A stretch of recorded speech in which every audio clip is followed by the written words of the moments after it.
Adversity as my sword, solitude as my wings.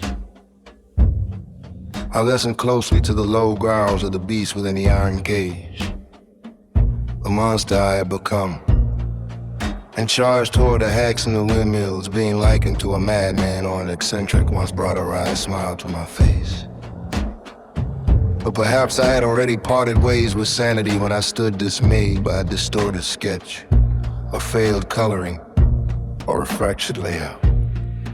If I do not consume curiosity, I shall perish. Boyhood is nearing its end. If I do not hurry, all will be lost.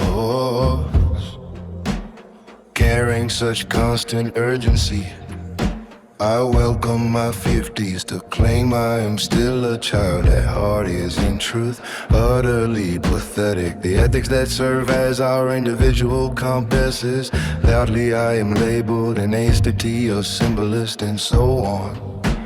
The wreckage of decadence, the wreckage of unfulfilled dreams, the wreckage of excuses named experimentation and verification.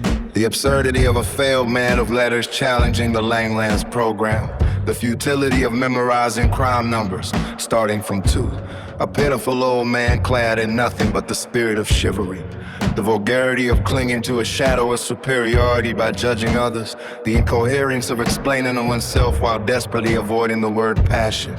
The resilience of pessimism as it crawls toward optimism. The shallowness of quoting the thoughts and legacies of great men. The conceit of stepping onto the stage draped in incomplete ideologies. It is such a man, myself, who puffs out his chest, happens to remain uncaptured, and wanders deep in thought through the air of the free world. If you feel the world is cold, it is because you yourself were warm. If you are apart, it is because you were once one.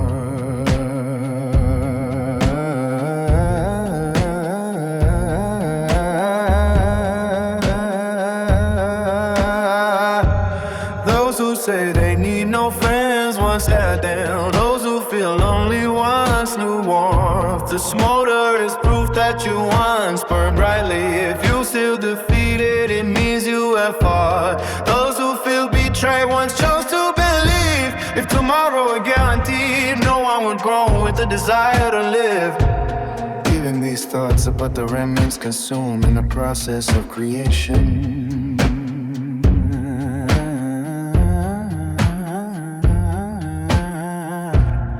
True Ethica of creation. There are many theories on the origin of painting, but some say it is prayer. I wish to pray for the creative who remains solitary on mansions. However, the prayer in this text is born of a vague and obscene being like myself. It is the carbon dioxide, the dandruff, the skin fragments, and the waste that one inevitably excretes as long as they live.